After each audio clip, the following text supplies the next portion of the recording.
Hey everyone, Sam Evans here, and welcome to the second video of the Consulting Blueprint training in week 1, which is how to start building a list of your ideal prospects. So this is how to start building a list of the people that are going to become your clients and are going to become, a reasonable part of your life over time.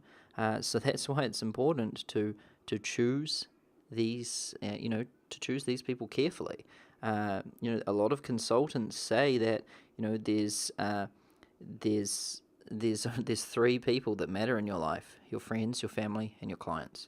And there's a lot of truth to that. You want to choose your friends carefully. You want to choose your significant other carefully, and you certainly want to choose your clients carefully. If you hate dealing with the industry that you choose, well, it's going to really affect your life. And so that's why it is important to choose these people carefully. So let's jump straight into the training. So why start building a list now? We're in the second video of week 1. Why are we going to start building a list of these guys? Well, I want you to start building a list of your ideal clients now, because this will give you the confidence that you need to keep moving forward, because you can see the actual people or businesses that you're going to help from day one. When you have a list of these people and you keep building on this list, it gives you this energy to really push forward, complete this training, and have the skills necessary and go out and make it all happen. Also, as soon as we start reaching out and marketing to these people, this list is what we'll use. And from day one, it's important to start building your list, and you should continue to do it every single day. I've got a list of my ideal clients, and I'm adding to it every day. And whenever I need more business, I go back to that list. And whenever I figure out what marketing am I going to do, I go back to that list and think, well, how can I get these guys' attention? So it's important to start building a list now. Now, remember your niche.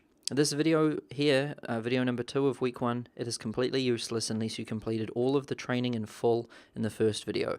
So if you haven't completed all the training from the first video, exit this video now, go back, complete it. This isn't going to make any sense unless you do it. Remember, this course is like 10% theory, 90% action, and for that reason, it's not going to make any sense. So don't be that guy or girl. Go back, do the training, and then let's get going with this one. So if you've done the training correctly, you'll remember your niche. And your niche is, the perfect sort of overlap of these things: the industries that the market's needs and desires, and the skills that you have. And this was a heavy exercise. It was 3 to 6, maybe longer, a lot of research, a lot of reading, talking to people, etc. Now, step 1 is to define your client avatar. And you need to define your ideal client by designing what I call a client avatar. And what this does is it helps you understand who you are helping and how to identify them. If your marketing is essentially just finding people in a crowd or finding needles in a haystack, that's all it really is. It's taking a group of people and yelling something out that just makes a few select people put their hands up. And it's so hard to design that marketing and to do that unless you know who you're talking to. So to define your client avatar, we do this by answering a set of questions and defining a set of criteria. So what I'm going to do now is show you this client avatar worksheet right now. So this is available for download below this video, and it's a .doc file, which means that you can open it with Microsoft Word. If you can also use Google Docs. So if you use Google Docs, you can import this file there. And I've also included a PDF file. So what you want to do is complete this exercise. So a client avatar is, how you describe the person. So, I've just given you this guy called Aaron as an example, but you're obviously going to give your avatar a name. So give him a name or her a name, and then tell us a little bit about your avatar. Like, what do they do? How do they spend their week? What do they do outside of work? What are their hobbies? Where do they get their news? Where do they get their information fix? How much do they make? What's their income brackets and how does that range? How do they feel about their job? What are their concerns in life? What aspects of their life or personality affect how you market your product to them? Tell us about their story. If you were to stop one of these people, your ideal prospects, and you were to ask them for their life story, what would that sound like? What happened in the past that led them up to this point? How do they feel about what happened in the past? Perhaps a former job, an experience they had, or a trip that they took. What are they currently interested in because of this event? What is their family and relationship status? Are they married, divorced, single? Do they have children? How many? And does anything about their relationships have a bearing on how they might use your product or fit you into their week? Does your product address any of their concerns? And when I talk about product, this I'm referring to your service here. So the things that you're going to help them with. That's what I mean. And what is it about your product that matters to this person? How does it solve a problem, ease a pain, make them feel good? How does it better their life? And what sorts of thoughts should go through this person's head right before they decide to purchase your product? What is the final straw that makes them pull the trigger? Now, I can tell you straight off the bat that, with this course that you guys bought, one of the main things going through people's heads is this a scam? And it's hugely important to address that. And that's one of the things that's going through everyone's head when I'm selling a course on information on a webinar or something like that. And you address that by using your full name and providing case studies and also having a good track record. If you do due diligence about me and go around looking, you'll find that I haven't run any scams. And it's hugely important to establish proof. That's why I also told the story in the webinar and things like that. Now, you've got to know what goes through your prospect's head before they purchase, and you've got to make sure that you have things in your inventory and in your tool belt to address these things. But we're not going to worry about that stuff right now. All we need to worry about right now is defining your avatar. So you're going to go back to your work, to your research. We had those 10 smart market diagnosis questions. Go back to them, go back to the books, go back to the blogs, go back to the influencers, the LinkedIn groups, the Facebook groups, everything that you collected, and start defining, start answering these questions and start defining this person. And then give them a name, and then, just answer all of these questions. And then what's good to do, I find sometimes, is to actually get a little picture. So there's lots of, online services that you can use for free to create a picture of this person. You want to, a lot of times, you might have an image in your head exactly of what this person looks like. We'll design that picture and create and, drop it onto this worksheet here and really define this person. The clearer that you define this person and build an image in your head of who this person is and what their life is like, the easier it's going to be for you to get clients, help them, and make a lot of money and run a successful consulting business. Now, don't skimp on this stuff. It's hugely important. If you're doing this training right now and thinking, oh man, I don't want to do this stuff. When are we just going to, when are we going to get to the selling part?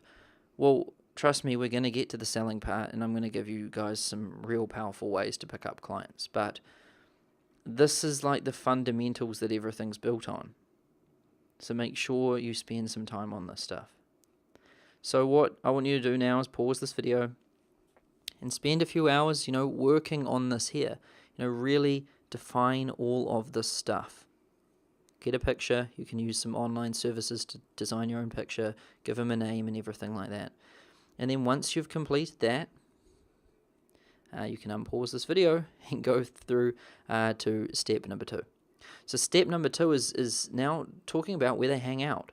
So where does your ideal client spend his or her time? Where do they get their news or information? And this is a big one. Are there trade journals or trade magazines that they read? Are there blogs that they read? Are there, who do they follow on Twitter? Who do they follow on Facebook? Like, what newspapers do they read? Where do they get their information fix? What products or services do they buy? Do they, if you're working on like the yoga, on the yoga niche, like, they're going to buy particular brands of clothing, and they're probably going to, buy healthy types of food and things like that. And they're also going to hang out in nutrition blogs and follow different yoga people. It's really important to gather all of this information, work out who they are and where they hang out. And then you also want to look at who they look up to. Like, who are their idols? And what is it about those people that makes them idolize them? If you're wondering why we're doing all of this stuff, it's because when we go to market to these guys, we need to know where to find them so that we can put our message in front of them. Now, step 3 is to start making a list of these guys right now. So, if your ideal client is a business, then it's going to be easy for you to start searching for them through Google right now and start building a list. If you're looking for plumbing businesses or telecommunication businesses, you can just go to Google and search for them, and you can start making a list in Excel. Is there, based on your ideal prospect, are there any ideal clients in your current network of friends? So in all the friends that you have, and all of the friends of your friends, and all of the friends of your friends' friends, family, everything, are there any ideal clients in your network of friends? Think for a moment. Sometimes one of the best places to start is through your personal connections. So think about that. And if you can't start building a list of your ideal clients right now, don't stress. Individuals are a bit harder to identify at this stage, but we have many methods for building lists of them, which we're going to get to later in this program. And for now, this is just an exercise. We don't need to do anything with this list that we're building, but what I want to do is start, building some confidence in you right now and start to get you thinking, how can I go out and find these guys? So we're identifying who we help and what they're like, and then how can we build a list of them? Now, concluding this exercise today. So we start by defining our client avatar. Hugely important. Do not skip or skip this exercise. Spend time on it and really define him or her, and create an image of this person in your head and keep adding more detail to it each day. The more real this person is in your head, the easier it will be to find these people later on. Trust me, it'll be worth its weight in gold in some of the latter weeks of this training program. Now, if you can start building a list of these people right now and continue to add to the list every day. So, if you can start building a list of these guys, do it right now. Build a list of 20 or 100 and then continue to add to it every day. But if you can't do this exercise just yet, don't stress. It's not hugely important. Now, that's it for this video.